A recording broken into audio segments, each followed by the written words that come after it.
Then Allah subhanahu wa ta'ala says, وَأَوْفُوا الْكَيْلَ إِذَا كِلْتُمْ وَزِنُوا بِالْقِسْطَاسِ الْمُسْتَقِيمِ.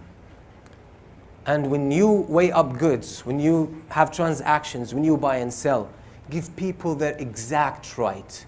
Don't even deduct from it or subtract from it even something little, even if it's change. You give it back to those people. Oftentimes we don't return the change. We think, oh, it's not a big deal. But you will be asked about it. It's the other person's right, even if it's a cent. It's their right. So you don't want to deal with that on the Day of Judgment. So that's the immediate meaning. That once you deal with someone in a transaction, you give them their exact right. You make sure that they get their right and you get your right. So this is the immediate meaning, and inshallah in the second part of the khutbah we will talk about the deeper meaning and the general principle behind it. أقول قولي هذا وأستغفر الله لي ولكم.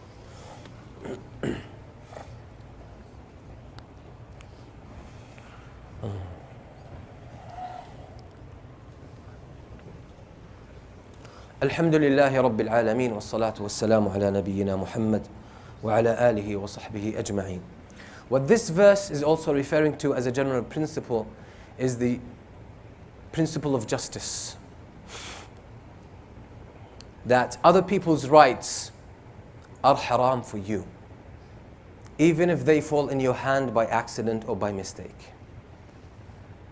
The fact that something fell into your possession or in your hands when it's not your own possession, it belongs to someone else. By mistake, they gave you extra change. By mistake, they gave you something that doesn't belong to you.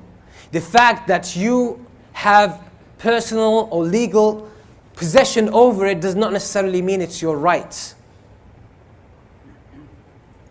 Oftentimes people abuse probably the law or some kind of mistake, an error, human error. Some money, they find some extra money in their bank accounts, or something that belongs to someone else somehow lands in your hand, and you think, wow, I can take this because there's no legal consequences for that. No one saw me, no one realized this, and we tend sometimes to abuse this. Say, I'm in need of money, and that's sometimes. You might find some people who might go as far as saying this is a provision from Allah, this is a rizq from Allah. If something doesn't belong to you, you're not allowed to take it. You're not allowed to use it. It's not yours. Even if there is no legal consequences for you using it. Make sure that you meet Allah on the Day of Judgment and no other human being has rights upon you. No one is going to ask you to pay them back on the Day of Judgment, because that's going to be the worst thing for you on the Day of Judgment, because the only way you will be paying them back is to give them from your own good deeds when you need them most. And when you run out of them, they will throw their evil deeds on you.